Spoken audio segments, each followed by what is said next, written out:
ನಮಸ್ಕಾರ ಎಲ್ರಿಗೂ. ಇದು ನಿಮ್ಮ ಅಕ್ಷತೆ ಹೆಗಡೆ. ಮನಸ್ಸಿನ ಮಾತು ಎಪಿಸೋಡ್ 4ಕ್ಕೆ ನಿಮಗೆ ಸ್ವಾಗತ. ಇವಾಗ ಏನಂದರೆ, ಇವತ್ತಿನ ಎಪಿಸೋಡು ಸ್ವಲ್ಪ ಪರ್ಸ್ನಲ್ ವಿಷಯದ ಬಗ್ಗೆ ಮಾತಾಡುವ ಅಂತ. ಅಂದರೆ ಕೆಲವರಿಗೆ ತುಂಬ ಡೌಟ್ ಉಂಟು, ಇವನು ಕಂಟೆಂಟ್ ಕ್ರಿಯೇಷನ್ ಯಾಕೆ ಸ್ಟಾರ್ಟ್ ಮಾಡಿದ ಅಂತ. ಅದರ ಬಗ್ಗೆ ಒಂದು ಸಣ್ಣ ಕ್ಲಾರಿಟಿ ಕೊಡುವಂತ.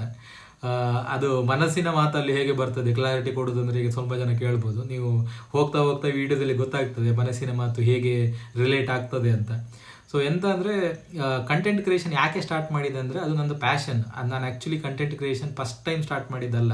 ನಾನು 2017-18 ಆ ಟೈಮಲ್ಲಿ ಕೂಡ ಕಂಟೆಂಟ್ ಕ್ರಿಯೇಷನ್ ಮಾಡ್ತಾ ಇದ್ದೆ. ಸೊ ಟಿಕ್ಟಾಕ್ ಮತ್ತು ದ ಸ್ಮ್ಯಾಶ್ ಆ್ಯಪ್ ತುಂಬ ಯೂಸ್ ಮಾಡ್ತಿದ್ದೆ ಆ ಟೈಮಲ್ಲಿ. ಈ ಟಿಕ್ಟಾಕ್ ಬ್ಯಾನ್ ಆಯಿತು, ನನ್ನ ವೀಡಿಯೋಸ್ ಆಲ್ಮೋಸ್ಟ್ ಎಲ್ಲ ಹೋಯಿತು. ಮತ್ತು ದ ಸ್ಮ್ಯಾಶ್ ಹೋಯಿತು, ಅದರಲ್ಲಿ ಕೂಡ ವೀಡಿಯೋಸ್ ಎಲ್ಲ ಹೋಯಿತು.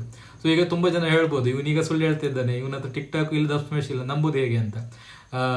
ನಾನು ಆ್ಯಕ್ಚುಲಿ ಪ್ರೂಫ್ ಕೊಡಬೇಕಂತ ಇಲ್ಲ, ಆದರೂ ಕೂಡ ನಿಮಗೆ ನೋಡಲೇಬೇಕಂದ್ರೆ ನನ್ನ ಇನ್ಸ್ಟಾಗ್ರಾಮಿಗೆ ಹೋದರೆ 2019-18ರಲ್ಲಿ ಒಂದು ವಿಡಿಯೋ ಇನ್ನೂ ಕೂಡ ಉಂಟು, ನಾನು ಡಿಲೀಟ್ ಮಾಡಲಿಲ್ಲ. ಕೆಲವು ವಿಡಿಯೋ ಆರ್ಕೈವ್ ಮಾಡಿ ಇಟ್ಟಿದ್ದೇನೆ, ಬೇಕಾದರೆ ಅದನ್ನು ವಾಪಸ್ ಹಾಕುವ, ನಿಮಗೆ ನಂಬಿಕೆ ಬರಲೇಬೇಕಂತ ಹೇಳಿದರೆ.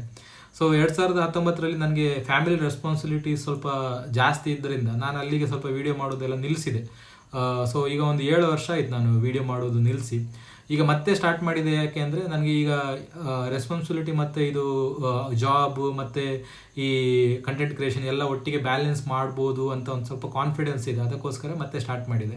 ಬಟ್ ಈ ಕಂಟೆಂಟ್ ಕ್ರಿಯೇಷನ್ ನಾನು ದುಡ್ಡಿಗೋಸ್ಕರ ಮಾಡ್ತಾ ಇರೋದಲ್ಲ, ಯಾಕಂದರೆ ತುಂಬ ಟೈಮ್ ಕನ್ಸ್ಯೂಮ್ ಆಗ್ತದೆ. ನಾನು ಆ್ಯಕ್ಚುಲಿ ಮಾಡ್ತಾ ಇರೋದು ನಂದು ಪ್ಯಾಷನ್ ಕಂಟಿನ್ಯೂ ಮಾಡುವಂತ. ನನಗೆ ಆ್ಯಕ್ಚುಲಿ ಮುಂಚೆಯಿಂದ ಕೂಡ ಆ್ಯಕ್ಟಿಂಗ್ ಅಂದರೆ ಇಷ್ಟ.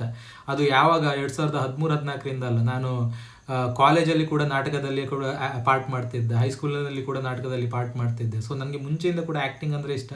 ಅದರಲ್ಲಿ ನನಗೆ ಕಂಟಿನ್ಯೂ ಮಾಡಲಿಕ್ಕೆ ಅವಕಾಶ ಸಿಗಲಿಲ್ಲ ತುಂಬ ನಾನಾ ಕಾರಣಗಳಿಂದ. ಸೊ ಅದಕ್ಕೋಸ್ಕರ ಈಗ ಮತ್ತೆ ಮಾಡುವ, ನನ್ನ ಮನಸ್ಸಿಗೆ ಎಂತ ಅನಿಸ್ತದೆ ಅದನ್ನು ಮಾಡುವ, ನಿಮ್ಮನ್ನು ಆದಷ್ಟು ನಗಿಸುವ, ಆದಷ್ಟು ನಿಮ್ಮನ್ನು ಎಂಟರ್ಟೈನ್ ಮಾಡುವ ಅಂತ ನಾನು ವೀಡಿಯೋ ಮಾಡ್ತಾ ಇರೋದಷ್ಟೇ, ಯಾವುದೇ ದುಡ್ಡಿಗೋಸ್ಕರ ಅಲ್ಲ. ಮತ್ತು ಏನಂದರೆ ನಿಮ್ಮ ಪ್ರೋತ್ಸಾಹ ತುಂಬ ಇಂಪಾರ್ಟೆಂಟ್. ಸೊ ನೀವು ವಿಡಿಯೋ ನೋಡ್ತಾ ಇದ್ದೀರಿ, ವಿಡಿಯೋ ನಿಮಗೆ ಇಷ್ಟ ಆಗ್ತಾ ಉಂಟು ಅಂತ ನನಗೆ ಗೊತ್ತಾಗೋ ಒಂದೇ ರೀತಿ ಅಂದರೆ, ನೀವು ಸಬ್ಸ್ಕ್ರೈಬ್ ಮಾಡಿ ಅಥವಾ ಲೈಕ್ ಮಾಡಿದಾಗ ನನಗೆ ಗೊತ್ತಾಗ್ತದೆ, ಓಕೆ ಇವರು ನನಗೆ ಪ್ರೋತ್ಸಾಹ ಮಾಡ್ತಾ ಇದ್ದಾರೆ ಅಂತ. ನಿಮ್ಮ ಪ್ರೋತ್ಸಾಹ ನನಗೆ ಆ್ಯಕ್ಚುಲಿ ಇನ್ನೂ ಕೂಡ ಕಾನ್ಫಿಡೆನ್ಸ್ ಇನ್ಕ್ರೀಸ್ ಆಗ್ತಾನೇ ಹೋಗ್ತದೆ. ಸೊ ಅದಕ್ಕೋಸ್ಕರ ನಿಮಗೆ ಈ ವಿಡಿಯೋಸ್ ಎಲ್ಲ ಇಷ್ಟ ಆಗ್ತಾ ಇದ್ದರೆ ಖಂಡಿತ ಸಬ್ಸ್ಕ್ರೈಬ್ ಮಾಡಿ, ಲೈಕ್ ಮಾಡಿ. ಹಾಗೆ ಈಗ ಎಂಡಿಂಗಲ್ಲಿ ನಾನು ಎಂತ ಹೇಳಬೇಕಂತಿದ್ದೇನೆ, ಮನಸ್ಸಿನ ಮಾತು ಹೇಗೆ ರಿಲೇಟ್ ಆಗ್ತದೆ ಅಂದರೆ, ನಾನು ಆ್ಯಕ್ಚುಲಿ ಮಾತಾಡಬೇಕಂತ ಇದ್ದದ್ದು ಈ ಪ್ಯಾಷನ್ ಬಗ್ಗೆ. ನಿಮ್ಮ ಲೈಫಲ್ಲಿ ಏನಾದರೂ ಪ್ಯಾಷನ್ ಇದ್ದರೆ ಅದನ್ನ ಮಿಸ್ ಮಾಡಬೇಡಿ, ಅದನ್ನು ಕಂಟಿನ್ಯೂ ಮಾಡಿ. ಆ್ಯಕ್ಚುಲಿ ಪ್ಯಾಷನ್ ಏನಕ್ಕಂದರೆ, ನೀವು ಅದರಿಂದ ನಿಮಗೆ ಮನಸ್ಸಲ್ಲಿ ಇರ್ತದೆ, ಹೀಗೆ ಮುಂದೆ ನಾನು ಹೀಗೆ ಆಗಬೇಕಿತ್ತು, ಇದು ನನಗೆ ಆಗಲಿಕ್ಕೆ ಮನಸ್ಸಿತ್ತು ಅಂತ. ಅದು ಆಗಲಿಕ್ಕೆ 1% ಚಾನ್ಸ್ ಇದ್ದರೂ ಕೂಡ ಟ್ರೈ ಮಾಡಿ ಆದಷ್ಟು. ಆ ಟ್ರೈ ಮಾಡೋದ್ರಿಂದ ಎಂತಾಗ್ತದೆ, ಮುಂದೆ ಎಲ್ಲರೂ ಸಕ್ಸಸ್ ಸಿಕ್ಕಿದರೆ ಅದು ಒಳ್ಳೆಯದೇ. ಸಕ್ಸಸ್ ಸಿಗದಿದ್ರೂ ಕೂಡ ನಿಮಗೆ ಮನಸ್ಸಿನಲ್ಲಿ ರಿಗ್ರೆಟ್ ಇರುವುದಿಲ್ಲ. ಸೊ ಅದಕ್ಕೋಸ್ಕರ ಆ ರಿಗ್ರೆಷನ್ ಅಂದರೆ ಈ ಪಶ್ಚಾತ್ತಾಪಕ್ಕಿಂತ ಈ ಟ್ರೈ ಮಾಡಿ ಸೋತ್ರು ಪರವಾಗಿಲ್ಲ ಅಂತ. ಅದರಲ್ಲಿ ಕೂಡ ಇನ್ನೊಂದು ಗಾದೆ ಉಂಟು, ಎಷ್ಟು ಸಲ ಅಂದರೆ ಒಂದು ಸೋತು ಗೆದ್ದವನಿಗೆ ಆ ಗೆಲುವಿನ ಬೆಲೆ ಗೊತ್ತಿರೋದಂತೆ. ಅದಕ್ಕೋಸ್ಕರ ಹೇಳ್ತಿರೋದು, ಸೋತ್ರು ಪರವಾಗಿಲ್ಲ. ನಾನು ಕಂಟೆಂಟ್ ಕ್ರಿಯೇಷನ್ ಬಗ್ಗೆ ಹೇಳ್ತಿಲ್ಲ, ಇನ್ ಜನರಲ್ ನಿಮಗೆ ಯಾವುದೇ ವಿಷಯದಲ್ಲಿ ನೀವು ಹೀಗೆ ಮಾಡಬೇಕಿತ್ತು, ಅದು ಮಾಡಬೇಕಿತ್ತು, ಇದು ಮಾಡಬೇಕಂತ ನಿಮ್ಮ ಮನಸ್ಸಲ್ಲಿ ಇತ್ತು, ಅದು ನಾನಾ ಕಾರಣದಿಂದ ಮಾಡಲಿಕ್ಕೆ ಆಗಲಿಲ್ಲ ಅಂತ ಇದ್ದರೆ ಟ್ರೈ ಮಾಡಿ, ಪ್ರಯತ್ನ ಪಟ್ಟು ಅದರಲ್ಲಿ ಸಕ್ಸಸ್ ಆದರೂ ಆಗ್ಬೋದು, ಆಗದಿದ್ದರೆ ಪಶ್ಚಾತ್ತಾಪ ಇರೋದಿಲ್ಲಲ್ಲ. ಅದಕ್ಕೋಸ್ಕರ ಆಗಲೇ ಹೇಳಿದಾಗೆ ಸಬ್ಸ್ಕ್ರೈಬ್ ಮಾಡಿ, ಫಾಲೋ ಮಾಡಿ, ಲೈಕ್ ಮಾಡಿ. ಹಾಗೆ ಆರ್ಕೈವ್ ಮಾಡಿದ 2018-19 ವಿಡಿಯೋದಿಂದ ಒಂದು ವಿಡಿಯೋ ಇದರಲ್ಲಿ ಆ್ಯಡ್ ಮಾಡಿದ್ದೇನೆ, ನೋಡ್ಕೊಂಡು ಬನ್ನಿ.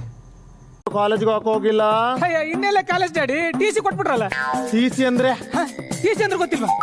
ಟಿ ಅಂದ್ರೆ ಟಾಪ್, ಸಿ ಅಂದ್ರೆ ಕ್ಲಾಸ್, ಟಾಪ್ ಕ್ಲಾಸ್ ಸ್ಟೂಡೆಂಟ್ ಅಂತ ಒಂದು ಚಿಕ್ಕ ಬಿರುದು ಡ್ಯಾಡಿ. ಜೈ ಕರ್ನಾಟಕ, ಜೈ ಭಾರತ್.